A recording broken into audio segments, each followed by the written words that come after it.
Assalamualaikum warahmatullahi wabarakatuh. Nama saya Masdarul Halim, Program Studi Pemanfaatan Sumber Daya Perikanan, Fakultas Kelautan dan Perikanan, Universitas Syawakala. Di sini saya akan memenuhi tugas ujian, yang dimana saya akan mereview 3 jurnal. Jurnal yang pertama adalah tentang kajian pola kekayaan spesies dan relung mikrohabitat ekosistem padang lamun di Pulau Madomadehi, Kecamatan Jailolo Selatan, Kabupaten Halmahera Barat. Penelitian dilaksanakan di Pulau Madomadehi, Kecamatan Jailolo Selatan, Kabupaten Halmahera Barat, Provinsi Maluku Utara.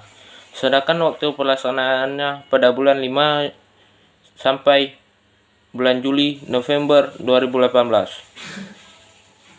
Produser pengambilan data yaitu menentukan lokasi transek yang dipilih untuk pengamatan. Transek terdiri dari 3 buah yang ditempatkan sejajar garis pantai horizontal dengan panjang 50 meter. Pada setiap garis transek ditempatkan kuadrat 50 x 50 cm sebanyak 12 kali secara acak. Kuadrat tersebut kemudian dibagi menjadi 25 kotak dengan ukuran 10 x 10 cm untuk pengamatan lamun. Melakukan identifikasi dan menghitung jumlah individu spesies lamun yang ada dalam kuadrat. Masing-masing spesies diukur panjang daun dengan menggunakan mistar dan panjang jarak buku-buku dengan kaliper, menghitung jumlah helai daun pada setiap buku dan menghitung jumlah tulang daun untuk genus Halophila dengan menggunakan lup kaca pembesar. Komposisi jenis lamun yang diperoleh dari pengambilan data sebanyak 2 famili, yaitu Hydrosaritaceae dan Potamogetonaceae. Terdiri dari 6 jenis yaitu Henhalus, Achoroides, Thalassia hemprithii, Halophila minor, Cimodocea rotundata, Halodulupinifolio, dan Syringodium isoetifolium. Jenis Henhalus, Achoroides, dan Thalassia hemprithii menempati semua habitat yang ada di Pulau Madomadehi: pasir, pasir berlumpur, lumpur berpasir, lumpur dan pasir bercampur patahan karang. Sedangkan jenis Holodulupinifolio hanya menempati habitat pasir berlumpur dan lumpur berpasir. Kekayaan spesies lamun menunjukkan bahwa apabila total luasan area dilipat gandakan menjadi 1.800 meter kuadrat, 72 kuadrat, maka kekayaan jenis lamun tidak akan bertambah jenisnya, yaitu tetap 6 jenis.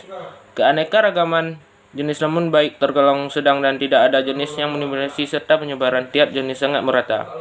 Jenis lamun yang mempunyai relung habitat terlebar adalah Henhalus, Achoroides, dan tersempit adalah Holodulupinifolio. Langsing lingkupan relung atau tumpah tindih relung mikrohabitat yang cukup besar dilakukan oleh Henhalus Achoroides terhadap Holodulupinifolio sebesar, sedangkan sedikit terjadi pada Thalassia hemprithii terhadap Holodulupinifolio dan Halophila minor terhadap Holodulupinifolio. Selanjutnya jurnal kedua tentang valuasi ekosistem terumbu karang di kawasan konservasi Pulau Gili Matra menggunakan analisis emergi. Penelitian ini dilaksanakan di kawasan konservasi nasional Pulau Gili Matra, Desa Gili Indah, Kabupaten Lombok Utara, Provinsi Nusa Tenggara Barat, Indonesia pada bulan Maret sampai April 2022. Transek penelitian kondisi ekosistem terumbu karang di zona inti, zona pemanfaatan Gili Meno dan Gili Air, dan subzona perikanan berkelanjutan karang, zona perikanan. Valuasi ekosistem terumbu karang dengan analisis emergi melalui 3 tahapan prosedur analisis. Tahap pertama membatasi sistem, mengidentifikasi komponen, variabel, dan proses-proses yang terjadi di dalam sistem yang akan dinilai dengan membuat model diagram sistem energi. Ekosistem terumbu karang yang dinilai dibatasi hanya pada rataan terumbu karang, reef plate pada kedalaman 4-10 meter. Penilaian komponen menggunakan penilaian rinci dalam satu titik pengamatan sebagai perwakilan nilai ekosistem terumbu karang di zona atau lokasi yang dikaji. Pemilihan komponen intrinsik ekosistem terumbu karang dan dalam penelitian ini mengacu pada munasik berasal dari luar dan dalam ekosistem. Energi matahari dan pasang surut air laut merupakan komponen dari luar ekosistem yang dibutuhkan bagi kehidupan karang. Energi matahari merupakan sumber energi utama yang masuk ke dalam ekosistem terumbu karang dan dimanfaatkan organisme autotrof untuk melakukan proses fotosintesis. Dalam penelitian ini adalah zooxanthellae, produk hasil fotosintesis berupa karbon organik dan nutrien. Zooxanthellae merupakan simbion karang di mana karang tergantung pada nutrisi dan aktivitas fotosintesis zooxanthellae.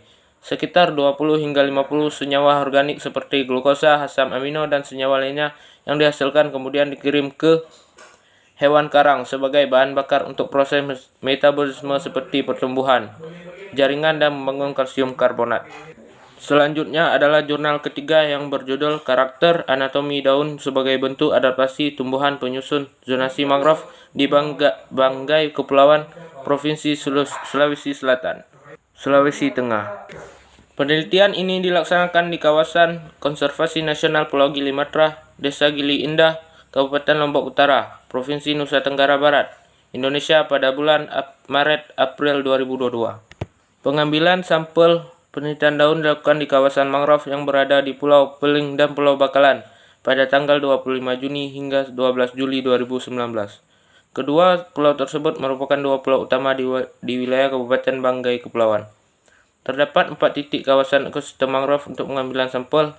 Kawasan mangrove Desa Koyo Bunga, Kecamatan Peling Tengah, Desa Binuntuli, Kecamatan Liang, Desa Mansamat, Kecamatan Tinangkung Selatan, dan Desa Mungin, Kecamatan Tilangkung.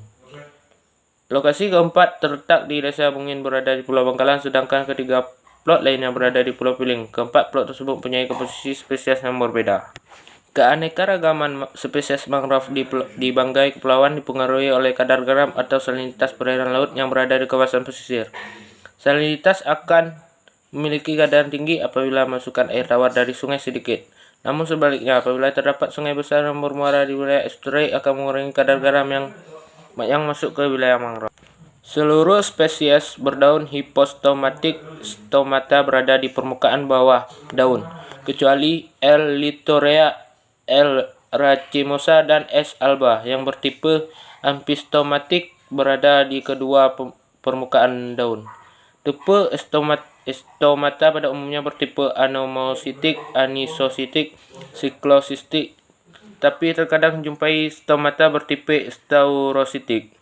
Stomata terletak tenggelam terhadap epidermis atau sunken.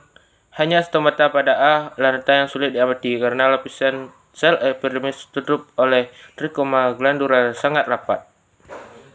Karakter anatomi pada spesies mangrove memiliki ciri menyerupai tumbuhan xerofit, yaitu berdaun tebal, memiliki hipodermis, dan berkutikula tebal. Spesies yang berhadapan langsung dengan air laut memiliki kutikula yang tebal dan jaringan hipodermis berlapis-lapis, yaitu R. apiculata dan B. cylindrica, zona depan. Kedua spesies Lumnitgera dan S. alba, zona tengah, beradaptasi dengan lingkungan salin dengan jaringan mesofil yang tebal dan kerapatan stomata yang cukup tinggi. Demikian review jurnal dari saya. Jika ada salah saya mohon maaf. Assalamualaikum warahmatullahi wabarakatuh.